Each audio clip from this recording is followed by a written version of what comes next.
এখন বিকেল 4টে বাজে। আমরা দুজনে বের হয়েছি বাগানের উদ্দেশ্যে। বাগানে এসে সবজি তুলতে আরম্ভ করে দিয়েছি। অনেক কদিন হয়েছে বাগানে আসা হয়নি, আর সবজিগুলোতে পোকা লেগে গেছে। বাঁধাকপিগুলো ভাবলাম যে কিছু প্রতিবেশীদের দেব, কিন্তু দেখুন না, একদম নষ্ট করে দিয়েছে। বাঁধাকপির ভিতরে ভিতরে পোকা জন্মে গেছে, এগুলো আর কাউকে দেওয়াও যাবে না। তো যাই হোক, আজকের মোটামুটি ছোট বড় যা বাঁধাকপি আছে, যেগুলো নেওয়ার মতো সেগুলোই নিয়ে নেব, আর সবজি তুলে তারপর বাড়িতে যাব। তো বন্ধুরা, নতুন আরও একটি ব্লগে আপনাদের অনেক অনেক স্বাগত জানাচ্ছি। আজ বুধবার, আর এখন বাজে বিকাল 4টে। তো এখন থেকেই ব্লগটা শুরু করলাম। আশা করছি বন্ধুরা আপনাদের খুব ভালো লাগবে। পুরো ব্লগটা অবশ্যই কিন্তু স্কিপ না করে দেখবেন। আর নতুন বন্ধু যারা আমার চ্যানেলে এসছেন তাদেরকে বলবো সাবস্ক্রাইব করে পাশে থাকার জন্য। আর যারা অলরেডি আমার চ্যানেলের সঙ্গে যুক্ত রয়েছেন তাদের অসংখ্য অসংখ্য ধন্যবাদ। তো এই যে আপনাদের দাদা আর আমি দুজনে মিলে সবজি তুলছি। আর ছোট হলে কি হবে, বাঁধাকপিগুলো নিরেট আছে, তবে ওই যে ভেতরে ভেতরে পোকায় খেয়ে নিয়েছে, এটাই যা। তো যাই হোক, ভেবেছি বাঁধাকপিগুলোকে নিয়ে শুকনো করব। তো সারা বছর কিভাবে বাঁধাকপি শুকনো করে রাখা যায় সেটাই দেখাবো। আর বন্ধুরা, আমি কিন্তু সারা বছরের জন্য কিছু কিছু জিনিস এখন থেকেই সঞ্চয় করে রাখি। মানে যখন যে টাইমে যে সবজিটা বেশি পাওয়া যায়, দাম কম হয়, তখন কিন্তু সেই সবজিটাকে সংরক্ষণ করে রেখে দিই। যেমন ধরুন ধনেপাতা, আগের বছর আমি রেখেছিলাম ধনেপাতাটাকে একটু শুকনো করে, তো সেটাই বর্ষার সময় আবার কাজে লাগিয়ে দিয়েছিলাম। আর এবছর ধনেপাতাটা তেমন একটা হয়নি, সেই জন্য আর সংরক্ষণ করা হয়নি। তবে এবছর বাঁধাকপিটা মোটামুটি হয়েছে, তো ভাবলাম যে বাঁধাকপিটা একটু সংরক্ষণ করে রাখি। আর এই সময় না লঙ্কাটা খুব ভালোভাবে পাওয়া যায়, আর তাছাড়া কম দামে পাওয়া যায়। তো যদি বাজারে পাই তাহলে কিন্তু লঙ্কাটা শুকনো করে আর একটু মিক্সিতে আর কি পেস্ট করে রেখে দিতে হবে। পেস্ট বলতে শুকনো করে আর গুঁড়ো করে রেখে দেবো। তাহলে কিন্তু বর্ষার সময় যখন খুব দাম বাড়বে তখন ওই লঙ্কাগুলো মানে গুঁড়ো করে রাখলে খাওয়া যাবে। তো এরকমভাবে বুদ্ধি খাটিয়ে কিন্তু সংসার চালালে অনেকটা কিন্তু সংসার খরচাও কমে যায়, তাই না বলুন বন্ধুরা?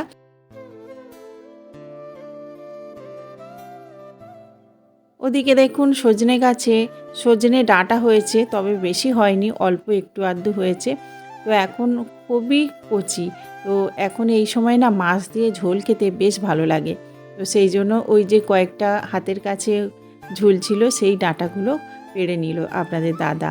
আর তারপর আমি কিছু ওই পুঁই শাক তুললাম, তারপর ওই ভেন্ডি তুললাম, ওলকপি তুললাম, বেগুন তুললাম, এদিকে লাউ পাতা তুলেছি, ধনে পাতা তুলেছি, কিছু বটবটি, বিনস, আর এই যে একটা মোচা পাড়া হয়েছে, তার সাথে কাঁচকলা, মানে টুকিটাকি আর কি কিছু কিছু করে সবজি তুলছি। আর পরন্ত বিকালে কিন্তু এখানকার পরিবেশটা বেশ ভালো লাগে। এদিকে আপনাদের দাদা দেখুন একটা কলার কাঁদিও কাটছে। তো টুকটাক আর কি সবজি হয় এখানে এলে, মোটামুটি নেই নেই করে 1-2 ব্যাগ সবজি হয়ে যায়। তো যাই হোক, এই কলার কাঁদিটা বেশ অনেক দিন পড়েছে, তো পুষ্ট হয়ে গেছে, সেই জন্য পেড়ে নিলাম, না হলে কিন্তু আবার চড়েও খায় আবার পাখিতেও খায়। তো যাই হোক, পাখিতে খেলে কোনো দুঃখ নেই, কিন্তু চড়ে খেলে অনেকটা দুঃখ হয়।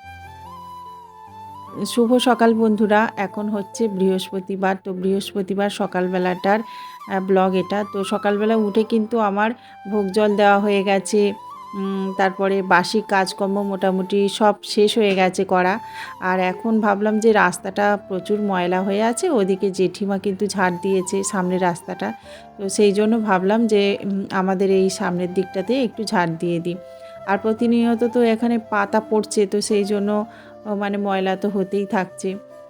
তো যাই হোক, সপ্তাহে মোটামুটি 3-4 দিন করে এভাবে করে ঝাড় দিয়ে থাকি। প্রতিদিন আর দেওয়া হয়ে ওঠে না, এখন সময় পাই না। আগে প্রতিদিনই দেওয়া হতো, এখন খেয়াল খুশি মতো ঝাড় দিই, মানে প্রতিদিন হয়ে ওঠে না। ওই যখন সময় পাই তখন একটু করে দিই, আর যখন সময় থাকে না তখন দিই না।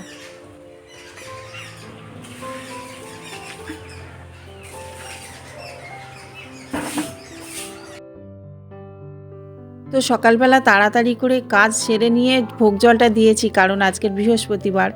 আর বৃহস্পতিবারের বাজারটা আগের দিন ওই যে বাগান থেকে আসার সময় করে এসছিলাম। তো ফুল, তারপর যে মানে ফল টল লাগে সব কিছুই কিনে এনেছিলাম, সেই জন্য ভাবলাম সকাল সকাল ভোগ জলটা দিয়ে দিই। তো যাই হোক, আজকের অনেক সকাল সকাল সমস্ত কাজ সেরে ভোগ জল দিয়েছি, মানে অনেকটা কাজ হালকা হয়ে গেছে। তো এখন ধীরে সুস্থেই এই কাজগুলো করতে পারবো। তো দেখুন, এই যে কয়েকটা বাঁধাকপি নিয়ে চলে এসেছি, আর এই বাঁধাকপিগুলো না একদম ভেতর দিকটা মানে ফাঁপা ফাঁপা, খুব একটা ভালো নয়, আর দেখছি পোকা পোকা। তো পোকাগুলো উপর থেকে ফেলে দিয়েছি আর ধুয়ে নিয়েছি। এখন এই যে কেটে আর রোদ্দুরে দিয়ে দেব। আর তার সাথে সাথে ওই যে বাগান থেকে এনেছিলাম কয়েকটা ওই বটবটি, তো ওটাকে এখন বীজ করব। আর এটা হচ্ছে ধুঁদুল, তো ওই ধুঁদুলগুলোও বীজ করব। আর এই ধুঁদুলের জালি কিন্তু গরমের সময় মানে সাবান মাখলে না ভীষণ ভালো লাগে। তো কেনা জালির থেকে এই জালি ব্যবহার করতে আমার ভীষণ ভালো লাগে। সেই জন্য এই দুটোকে ছাড়িয়ে নিচ্ছি, আর এই দুটো গরমের সময় জালি হিসেবে ব্যবহার করব। তো কিছু কুমড়োর দানা আর কিছু ভেন্ডির দানা আছে, আর কিছু ওই বটবটির দানা, আর তার সাথে ওই যে তুরুলের দানাটা আমি বের করে রোদ্দুরে দিলাম। আর এখানে একটা কাগজ পাচ্ছি, তার কারণ হচ্ছে ওই বাঁধাকপিগুলোকে এর উপরে কাটবো আর এখানে বিছিয়েই আর কি রোদ্দুরে দেব। আর আজকের গাছে বন্ধুরা কতটা ফুল ফুটেছে দেখতেই পাচ্ছেন। এখন তো গরমকাল, তো প্রতিনিয়ত কিন্তু এরকমভাবে ফুল ফুটছে। তবে আজকে সকাল সকাল একদম ভোগ জল দেওয়া হয়ে গেছিলো বলে ফুলগুলো তোলা হয়নি। তো ফুলগুলো তোলা হয়নি, তারও একটা কারণ আছে। ভাবলাম যে এত ফুল ফুটেছে, তো ফুলগুলো থাকলে একটু ভিডিও শ্যুট করতে ভালো লাগে, আর ছবি তুলতেও ভালো লাগে। সেই জন্য আজকের ওই খাওয়া দাওয়ার পর ভেবেছি একটু ওই ভিডিও শ্যুট করব, সেই জন্য মানে ফুলগুলো তুলিনি। তারপর ওই বিকালের দিকে তুলে নেব, তারপর সন্ধ্যের দিকে দিয়ে দেব। আর যে ফুলগুলো ফুটেছে মানে ওই পঞ্চজবা বলুন আর ওই বিলতি জবাগুলো বলুন, ওগুলো কিন্তু মোটামুটি অনেকক্ষণ আর কি ভালো থাকে, টাটকা থাকে, সন্ধেবেলা পর্যন্তও ভালো থাকে। তো সেই জন্য গাছে রেখে দিয়েছি।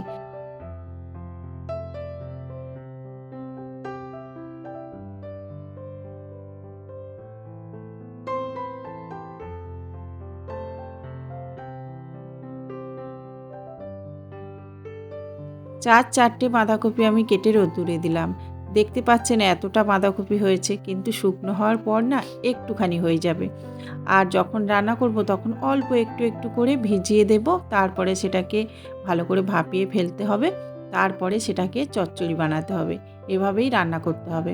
তো এরকমভাবে বয়ামের ভিতরে আর কি রেখে দিতে হবে শুকনো করে, আর তারপর সেটা সারা বছর ধরে খাওয়া যাবে। তো এখন বন্ধুরা তাড়াতাড়ি করে এই কড়াটাকে মাজার জন্য বসেছিলাম, কিন্তু মাজা আর হয়ে ওঠেনি। কারণ ছেলে বলল যে ওর একটা বুট কিনে দিতে হবে, তো বাজারে যেতে হবে। তো এই যে মাজতে বসেছিলাম, তারপর খানিকটা মাজার পরে দেখছি ওই কালিটা তুলতে অনেকটাই দেরি হবে, তো সেই জন্য আবার রেখে দিয়েই চলে গেছিলাম।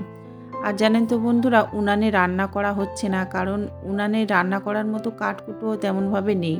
তো সেই জন্য মানে উনানে রান্না করছি না, শুধুমাত্র ঠাকুরের ভোগটাই মাঝে মধ্যে রান্না করছি। তো ওই যে কড়াতে বানিয়েছিলাম একটু সাবুর পায়েস, তো সেই জন্য এই যে কড়াটাতে মানে কালি হয়েছে, তো সেটাই আমি মাজতে বসেছিলাম। তো চলুন এখন আর মাজবো না, এই যে আবার ভিজিয়ে রেখে দিয়ে আর চলে যাচ্ছি, কারণ এখন মোটামুটি অনেকটা বেলা হয়ে গেছে। ওই বাঁধাকপি কেটে শুকনো করতে করতে মোটামুটি অনেকটাই বেলা হয়ে গেছে। আর কালকের না ওই বাগান থেকে এনেছিলাম মোচা, তো সেটাই কাটবো বলে বসেছিলাম। অর্ধেকটা কাটা হয়েছে আর অর্ধেকটা কাটা হয়নি। তো চলে এসেছি এখন এই যে ছেলেকে নিয়ে বাজারে।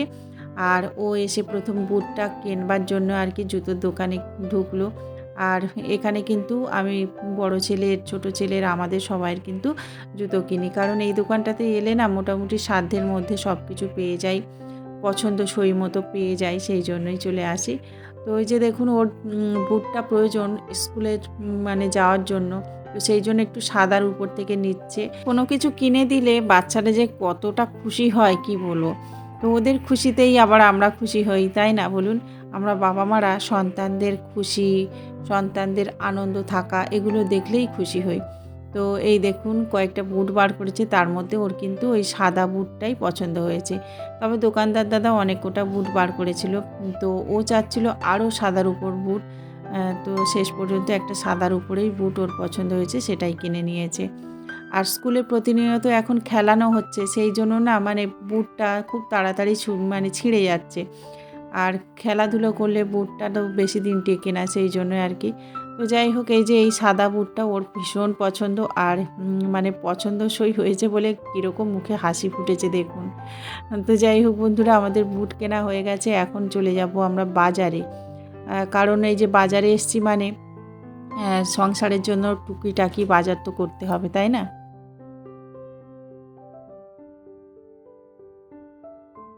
এখন আমাদের এইদিকে মোটামুটি ভালোই গরম পড়ে গেছে, আর গরম পড়া মাত্রই পেটে ব্যথা শুরু হয়ে গেছে। তো সেই জন্য কিছু থানকুনি পাতা কিনে নিলাম, আর তারপরে মাছ কিনে আর বাড়িতে চলে এসেছি। তো এমন মাছ নিয়েছি, বাড়িতে এসে কাটতে হবে। এমনিতেই দেরি হয়ে গেছে, ভেবেছিলাম কেটে আনবো, কিন্তু আজকের না মাছটা কেটে দেয়নি। আর তাছাড়া আজকে চুনো মাছও এনেছি, মানে আজকে ঝামেলা করার মাছ এনেছি। তো যাই হোক, এই যে তেলাপিয়া এনেছি, এগুলো কাটবো, আর এই যে চুনো মাছ এনেছি, এগুলো বাছবো। আর বাগান থেকে এনেছিলাম কিছু কাঁচা টমেটো, তো সেগুলো দিয়েই আজকে চুনো মাছের মানে তরকারিটা রান্না করব।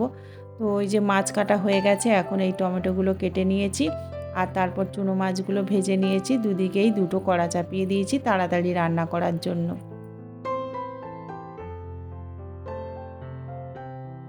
কাঁচা টমেটো দিয়ে এই চুনো মাছের তরকারিটা আমাদের ভীষণ প্রিয়। তো সৌভিক, সৌম্য, আপনাদের দাদা, আমি খুব ভালোভাবে খাই। যাই হোক, মানে এ মরশুমে চুনো মাছের তরকারি কাঁচা টমেটো দিয়ে খাওয়াই হয়নি।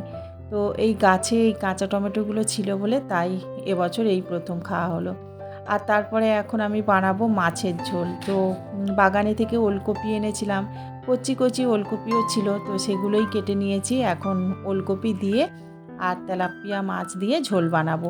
আর তার সাথে সাথে বন্ধুরা, ওই যে থানকুনি পাতাটা কিনে এনেছি না, ওটাই বাটবো আজকের মেনুতে এই 3টে তরকারি।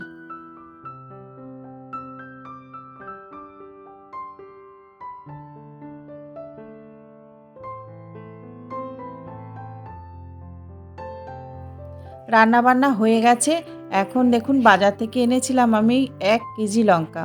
তো আমাদের এদিকে এখন ৩০ টাকা কেজি লঙ্কা মাঝে মধ্যে পাওয়া যাচ্ছে। তো আমি এনেছি ৩০ টাকা কেজি লঙ্কা। তো এই লঙ্কাগুলোকে এখন ভালোভাবে ধুইবো। তারপর এগুলোকে শুকনো করব। তারপর এগুলোকে মিক্সিতে আমি ভালোভাবে গুঁড়ো করে নেব। আর তারপর এগুলো বয়ামের মধ্যে রেখে সারা বছর এগুলো কিন্তু খাওয়া যায়।